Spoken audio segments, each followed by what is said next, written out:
rising with you everywhere. You come my way.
Alright, good morning Lagos. Wow, it's a beautiful Tuesday morning, and it has been raining since dawn, since the morning, since as early as 5 o'clock in some areas in Lagos. Yes, the rain subsided for a while, and it's started again. So we're a bit sorry that we couldn't bring you the newspaper review this morning here on Overt Radio, but thank God that yes, that some of us are still here to keep you company, to keep you warm this raining Tuesday morning here on Overt Radio. Today is July 7th, 2026, the Tuesday, July 7th, 2026, and the month is gradually moving on. Alright, this morning, this is the wake up conversation segment here on Overt Radio breakfast show, and what I will be looking at this morning. Yes, my colleague I hope she makes it to the studio before I finish this particular segment. All right, this morning I will be talking about something very, very important, something that I feel would interest a whole lot of our listeners and those that will be watching our programs later on our various social media platforms. We are broadcasting to you live from the city of Lagos. Lagos is a center of excellence, the city that never sleeps. We are on Instagram, Overt News. We are on X, Overt Radio Live. We are on TikTok, overt.radio.lagos. We are also on YouTube, Overt Radio Live. That is where you'll be able to watch our past programs, our talk shows, our interviews, and other things that we do here in the studio here on Overt Radio. Alright, my name is Kenneth Afo. Yes, I will be anchoring alone, hopefully. That is if my co-anchor Ibukun Oshodipe is not here. I will be anchoring today, this morning, some breakfast segment here on Overt Radio. So yes, yesterday the Nigerian Army celebrated their 100 and the Nigerian Army yesterday being celebrated their 163rd anniversary. Yeah, the Nigerian Army yesterday celebrated their 163rd anniversary, and that event was held at in Port Harcourt, the Rivers State capital. The aviation unit staged a rapid simulated rescue with a Bell UH-1H Huey marking the 163rd anniversary, attended by the Vice President Kashim Shettima and thousands. Some online viewers joked it looked like parking a Hilux truck or a bumpy bus ride. Yeah, so if you are privileged to come across that video yesterday, They were just displaying how they carry out their rescue operations. And yesterday marked the 50th day. Yesterday marked the 50th day that the teachers, the 46 teachers, students who were abducted from Oyo State, Orire local government area, May 15th. Yes, yesterday marked the 50th day. Those innocent Nigerians, the victims, the captive, those that were abducted by Boko Haram insurgents, armed bandits. 50 days after, those innocent Nigerians are yet to return to their loved ones, to their families. Lives for them, let me just use the word shattered.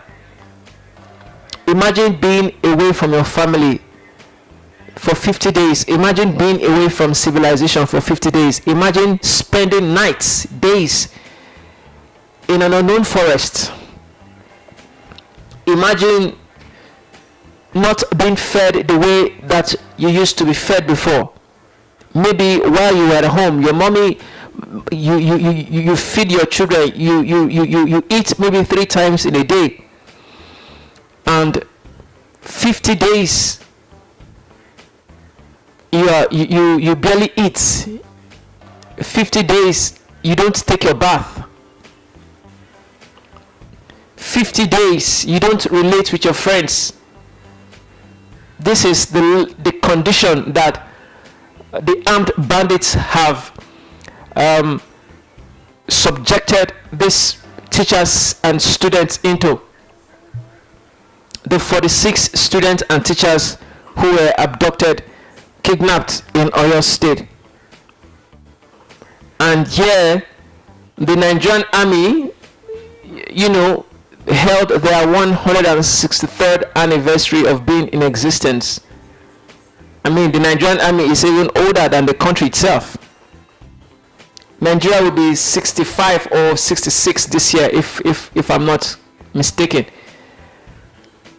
And 100 years after that, the Nigerian army was created, even before we gained our independence.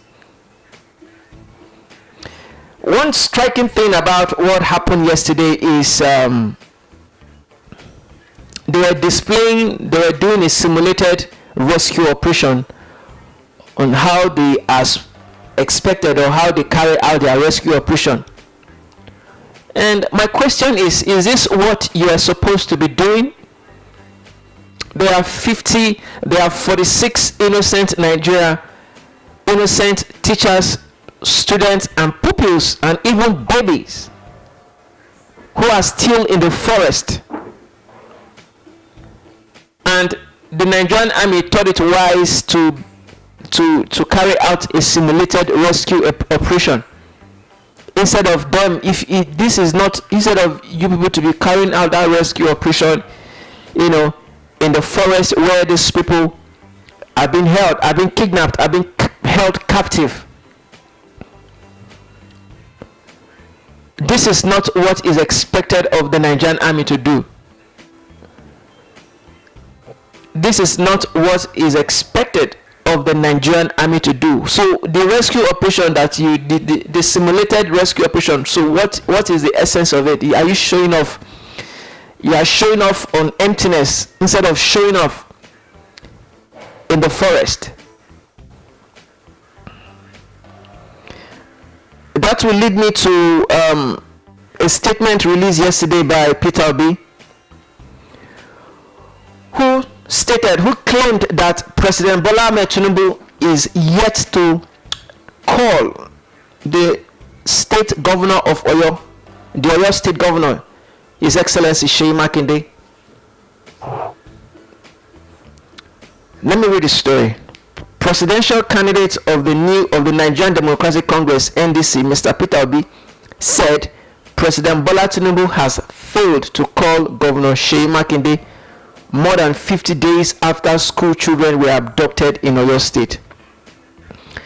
Posting on his verified X handle yesterday, which was Monday, The former Anambra State governor condemned what he described as a display of uncompassionate leadership, warning that such a conduct risks turning citizens' frustration into deep, volatile resentment. Obi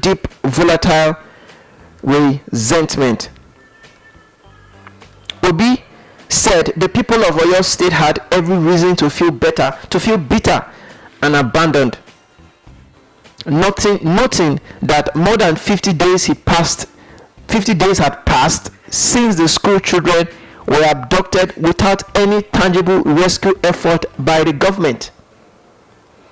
He disclosed that he had spoken publicly about the incident twice, including making a direct appeal to the kidnappers to release the children, and had also called Governor Makinde twice to express solidarity, describing the abduction as not just an Oyo problem but a Nigerian tragedy. Obi further revealed that on Friday, July 3, he traveled to Ibadan alongside Professor Pat Utomi to show solidarity with the governor, given that over 50 days had elapsed with the children still not rescued and numerous other captives still being held across the country. So, how can a president who called himself the leader of the country or the nation, a state in your country, and it is 50 days now since those teachers and school children were kidnapped, 46 of them,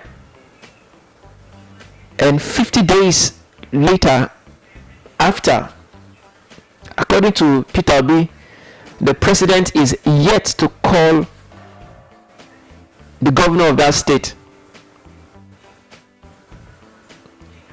The president is yet to call the governor of that state. Is it because of the political affiliations? When will our leader put politics aside to concentrate on what is going on in the country? Because everything in this country has been politicized. Everything in this country, we politicize it. Oh, this governor is not a member of my party. So what if the governor is not a member of your party? Even courtesy demands that as a president, even if you take a visit, just a 1 hour visit, to show solidarity to this governor of Oyo State, despite the fact that you don't belong to the same political party. Courtesy demands that as a president of the Federal Republic of Nigeria, even if you cannot go there physically, at least your vice president, yes, the president, had sent delegation to Oyo State about a few weeks ago to see things for himself, for the delegation to see things for themselves and report back to the president. But after that visit, those that were at that, those that were part of that delegation was the chief of staff to the president, Femi Gbajabiamila, and other cabinets within the presidency. Yes, the president had sent delegation to Oyo State to see things for themselves and have reported back. The delegate rather have to report back to him. But if this claim that Peter Obi has made, if it is true, I think is not a good thing. Is not a good thing at all on the side of the president. It's not a good thing at all on the side of the president not to have at least put a phone call through the state governor. A is not a good thing at all. At least to put a call through the state governor to say, Mr. Governor, sorry about what has happened in your state, but I want to assure you that yes, the security agencies are on top of the situation, and if there's anything that you need, do not hesitate to reach out. And we hope that due to the collaborative effort between your state government and the federal government and the relevant security agencies, be rest assured that we are working around the clock to ensure that these kidnapped victims, are rescued. That should be something close to what is expected of the president to have done.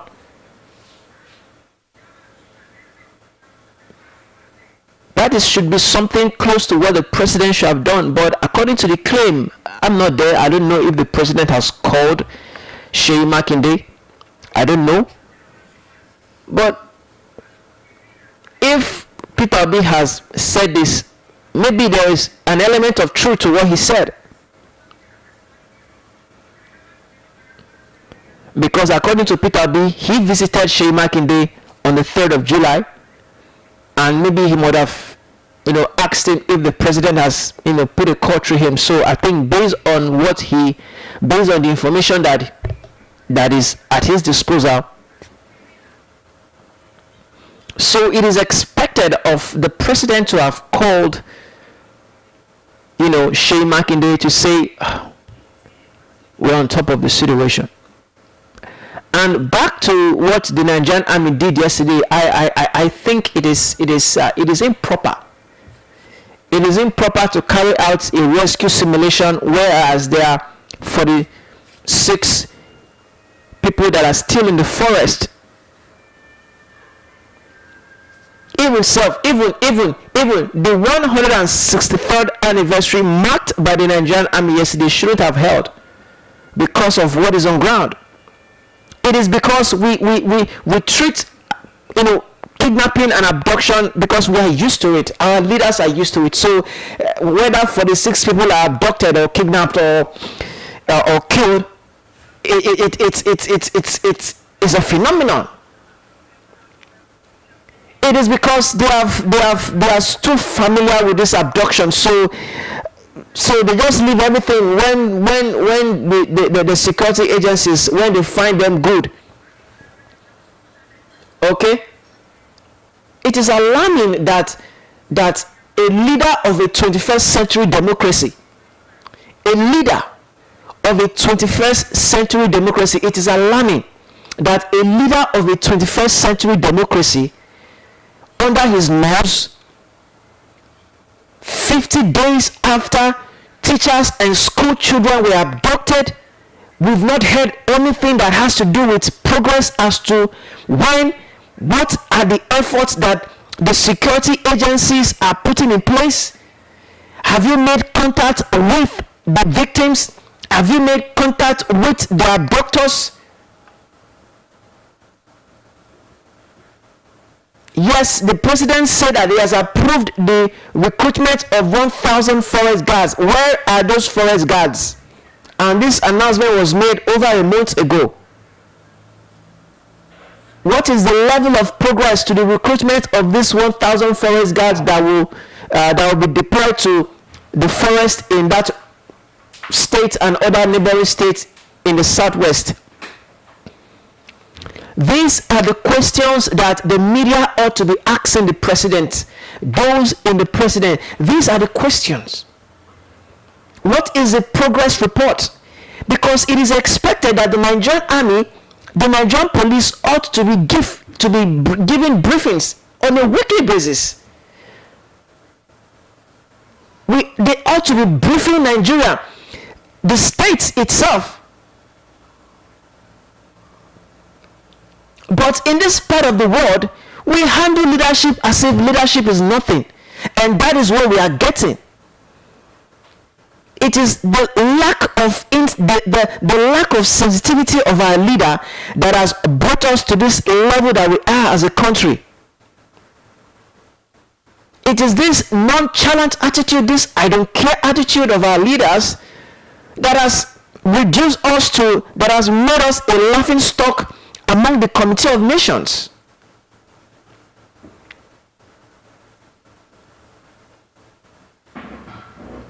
So it is important that those that we elect, those that we vote into office, the people that are elected, because there is nothing we can do, because we cannot force political parties to select candidates of our choice. There is nothing we can do. The next election, the candidates have been elected, have been voted by the various parties, and these candidates, will contest on the platform of their various political parties. And out of these presidential candidates, like I said, I'm not a supporter of any politician. I'm not a supporter of any political party. This station does not belong to, is not a member of any political party. But what we do here is to make things plain. Based on past antecedents of these leaders, was that not the noise that this current leader made when he came into before he came into office? These were the same noise these people made, and there is no change. There is no improvement. When late Muhammadu Buhari, before he was voted into power, Nigeria trusted so much on him that, based on his military background, that he would do something concerning insecurity. But when he came into power, insecurity was worse than what we experienced during Jonathan's regime. Worse than what we experienced. Worse than what we witnessed. And that worse security situation was transferred to His Excellency President Bola Ahmed Tinubu. Now it is almost 4 years into Tinubu's administration, and we can't say that insecurity has reduced. Yes, there have been partners with other countries, but there is a limit to what the United States of America can do for you in terms of insecurity. There is a limit. You have to be the one that will do more.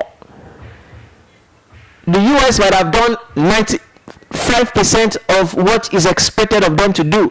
It is now left for your country, it is now left for you as a leader of a country to do the 95% or the 90% of ensuring that the lives and property of people is secured.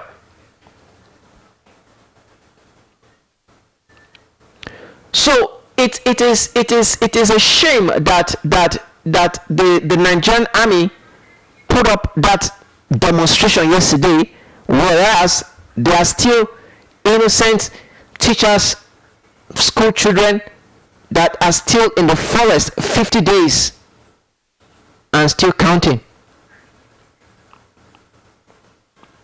50 days and still counting.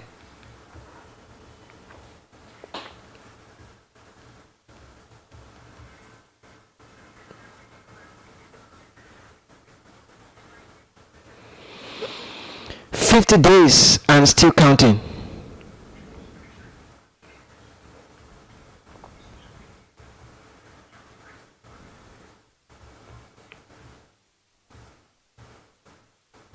So let me take a few responses concerning what the Nigerian army did yesterday.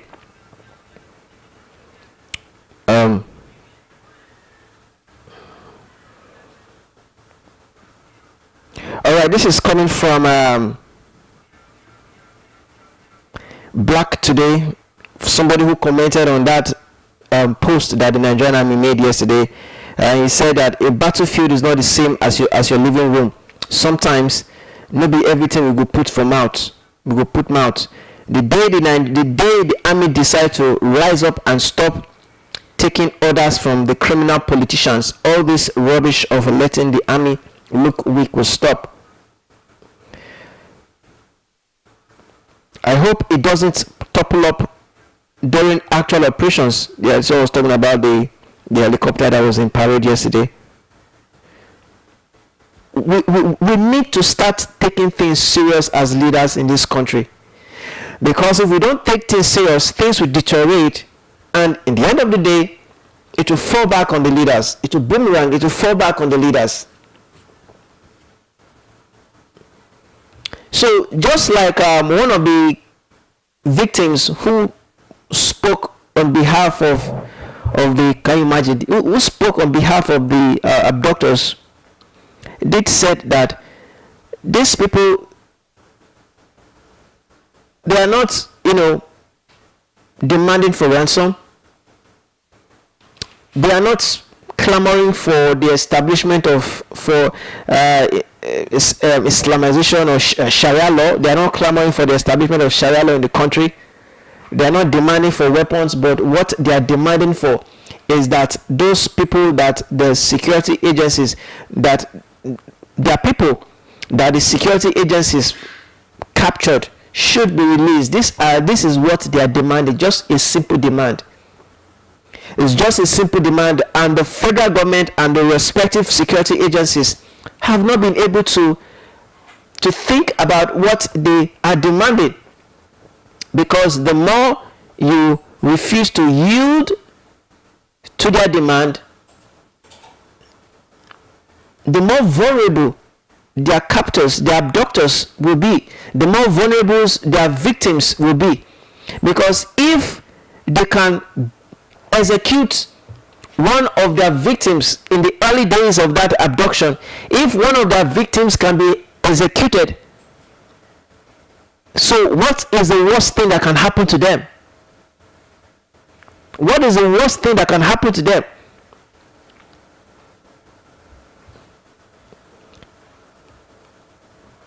So it is high time that our leaders begin to put the interests of the people at heart.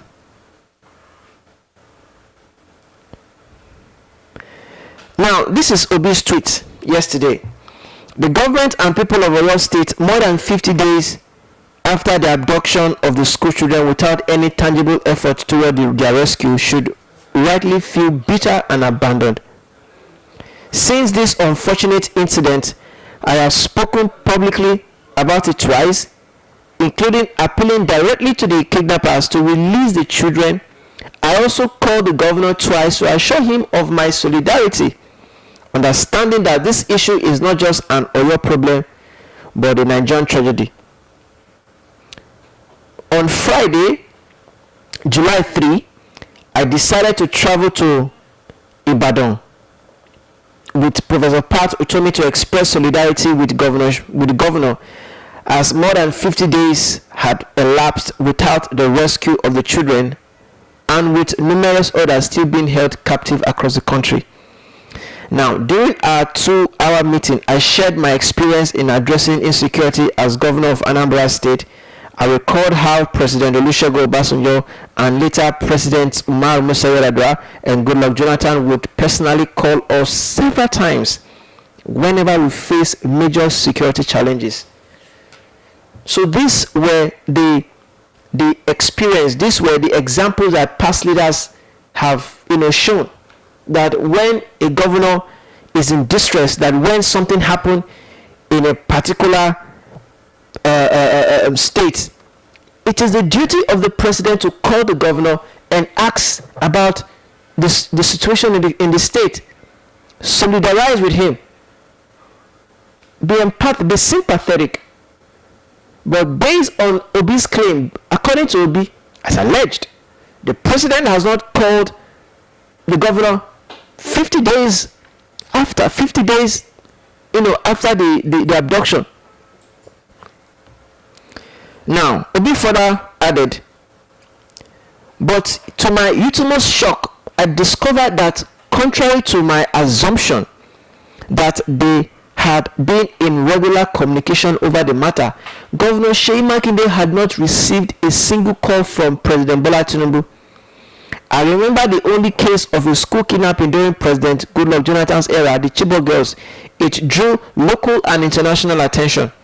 Even though the security agencies provided almost daily updates on their efforts, Nigerians and the rest of the world were outraged that it took President Jonathan over 2 weeks to call the then state chief executive. I vividly recall that current President Bola Tinubu led a team of vocal critics who called for President Jonathan's immediate resignation over the incident, citing his delay in calling the state governor. That call for immediate resignation should actually be the case in this matter.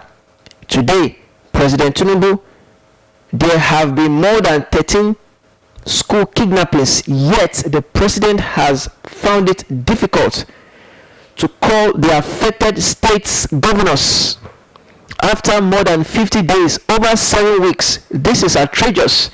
I suspect the same may have also been the case in other school kidnapping incidents. I cannot imagine any issue more important than the lives of our kidnapped children, their teachers, and many other Nigerians being held captive across the country. It is now an indisputable fact that Nigeria has completely collapsed under this administration. So according to Obi, not even according to, this was what we witnessed when during the time of Goodluck Jonathan, when the Chibok girls, when the incident of the Chibok girls, it was these same people that are in government now that were criticizing Jonathan, that were calling for the resignation of Jonathan. Even past Twitter posts of Tinubu and Oba and his allies began to resurface. So like they say that what goes around comes around. If you are the one that is pointing accusing fingers on others when they are in the position of authority, when it gets to your turn, you cannot escape the law of karma. You cannot escape the law of karma. So if the president had at that time called on the former president Goodluck Ebele Jonathan to resign, then he shouldn't feel bad if people in the opposition are calling for his resignation, because he has done it before. His administration is not as special as other people's administration. He is not immune to criticism. And when Obi did call for President Tinubu's resignation, his media aides, the likes of Brown and Onanuga and the rest, they rain insults, they rain accusation, they rain criticism, against Obi, saying that his call for president resignation is what was this word they used? Maybe I don't know. There's this maybe immature or something of that nature. So it is a disgrace that even in his own region, the southwest region, at least if you don't feel concerned about what is going on in other region, at least this is your region, this is where you come from. You are from the southwest. I mean, the kidnapping ought not to have been more than 3 weeks, more than 2 weeks, even more than 24 hours, because this is your region. And so will it not be a shame that when you are going to that state to campaign, what will you be telling the people of your state when campaign kicks off for the presidency? Because this is the thing I've been saying, that I don't know what the APC will campaign on. I don't know what the APC will campaign on. I don't know what the president will campaign on. If these people are still being held captive when election campaign kicks off, what will you be telling the people that they will hear?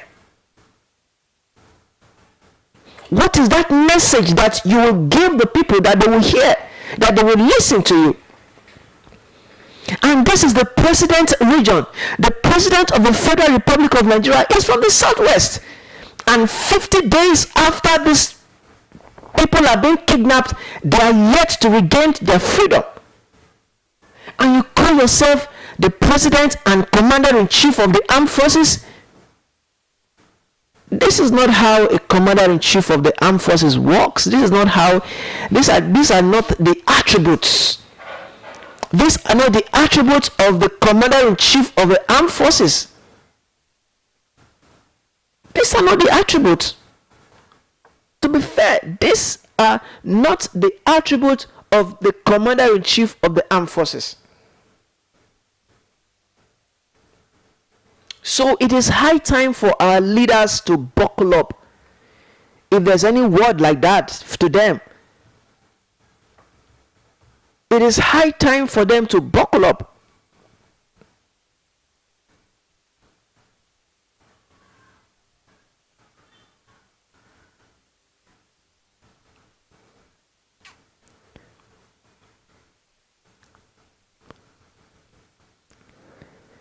So this is coming from Onda.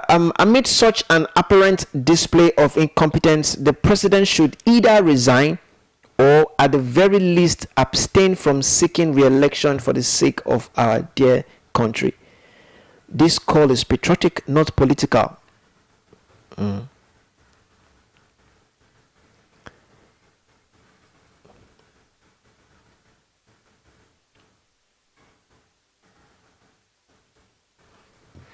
So it is high time that our leaders begin to have the interests of the people at heart.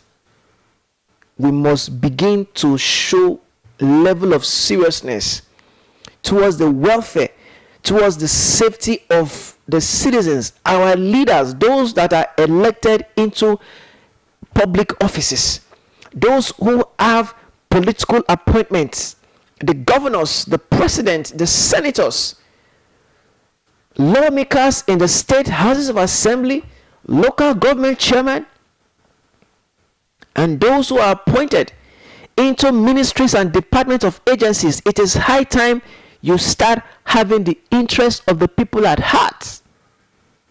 It is for the benefit not only for you but for the people and for the entire nation.